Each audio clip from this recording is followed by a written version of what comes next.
Now, let's turn to deeply concerning comments by a Sydney barrister, as in a lawyer, a barrister who celebrated Hezbollah leader Hassan Nasrallah for being on the right side of history and a hero of the Arabs. This exclusive story in The Australian says that barrister Mahmoud Mando said that Hezbollah was created by the Israeli aggression and occupation of Lebanon. Shadow Home Affairs Minister James Paterson joins me now. James, great to see you again. Do you think the New South Wales Bar Association needs to investigate these comments and whether this barrister is a person of certain standing to be able to continue to operate as a barrister? Good evening, Shari. These are extraordinary comments for any Australian to make, glorifying a dead terrorist leader and a terrorist organisation, but they are particularly alarming from an officer of the court and a barrister. And yes, the New South Wales Bar should be investigating whether this is consistent with their guidelines and rules. I'm not privy to what they are, but I'd also encourage Mr Mando, given that he is a barrister, to go to his office, to take out a copy of the Commonwealth Criminal Code and to read it. Because if he does so, he'll find that supporting a listed terrorist organisation is a very serious crime with very serious penalties, that praising or glorifying a terrorist organisation in a way that could incite others to support a terrorist organisation or commit an act of terrorism is also a serious crime, and he should reflect on whether it's a good idea for a lawyer of anyone, compared to anyone in the community, to run close to breaking that law or close to that line. I think it's very ill-advised behaviour and he should reflect on that. But you can see why people feel comfortable to come out and say this in media interviews, because there's barely been any action taken by law enforcement, even though, as you say, it is illegal to support a listed prescribed terror regime in this country. Now, we see stories both in the Australian and the Fin Review today that Jewish Australians are defying the new Albanese government warnings to leave Israel while they still can and to not visit Israel. We're seeing that people are saying, or Jews are saying, they feel safer in Israel because of the horrific anti-Semitism that we're seeing in Australia. And so we have seen the Australian government has upgraded its travel advice. They're now saying do not travel to Israel, and to any Australians there that they should come home. Now, James, from my perspective, there is no question it is physically safer here in Australia. And having just been in Israel last week, having to listen out for sirens that warn of incoming missiles and then have to get down on the ground, I mean, it just is, it's alarming.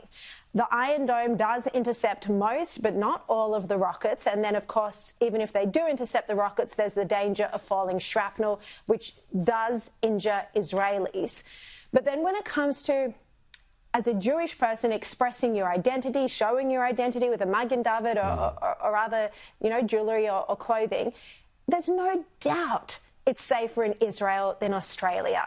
So I want to ask whether this concerns you, that the level of anti-Semitism we're seeing in Australia that's been allowed to take hold is so bad that we're seeing a group of people now feel safer in a war zone than here.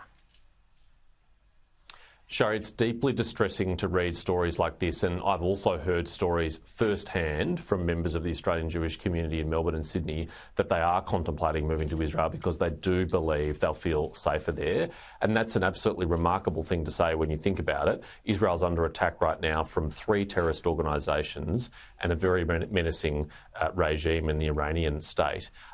And so that people would feel safer there than in Melbourne and Sydney in Australia is a travesty and actually, frankly, a stain on our great country. It's something that we have to fix, and it can only be fixed with 2 things. The first is political and moral leadership from the very top, from the Prime Minister, saying that we'll never tolerate this anti-Semitism, that Jews are welcome in Australia, that they're part of our country, that they enrich our country.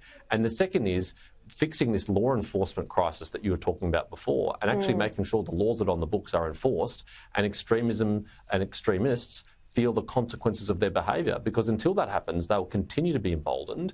And Jews who've lived here all their lives, who've come here and fled the Holocaust, who've been here and can trace their descendants back to the First Fleet, can feel safe again in our country.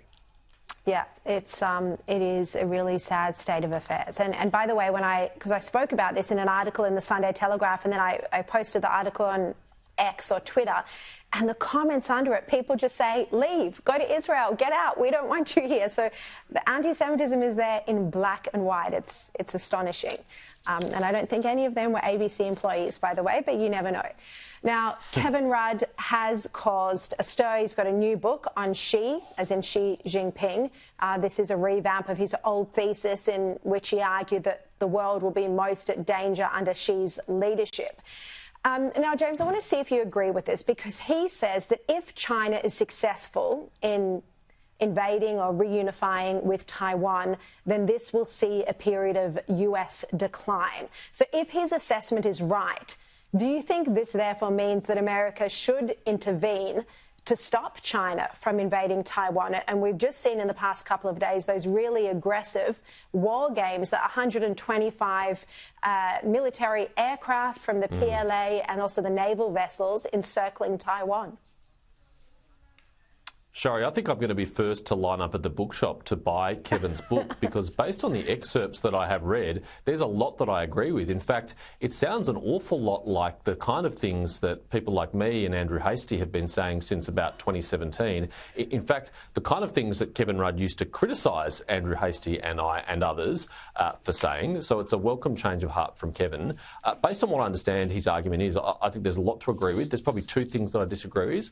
One, I think he overemphasises the extent to which Xi Jinping represents change rather than continuity in the Chinese Communist Party. I think the most persuasive evidence is from people like Rush Doshi, whose book The Long Game really sets out that nothing has fundamentally changed about the trajectory of the Chinese Communist Party under Xi Jinping. He might have just accelerated it. And the second is he makes a remarkable argument that once Xi Jinping leaves the stage, China will return to more moderate leadership under the Chinese Communist Party.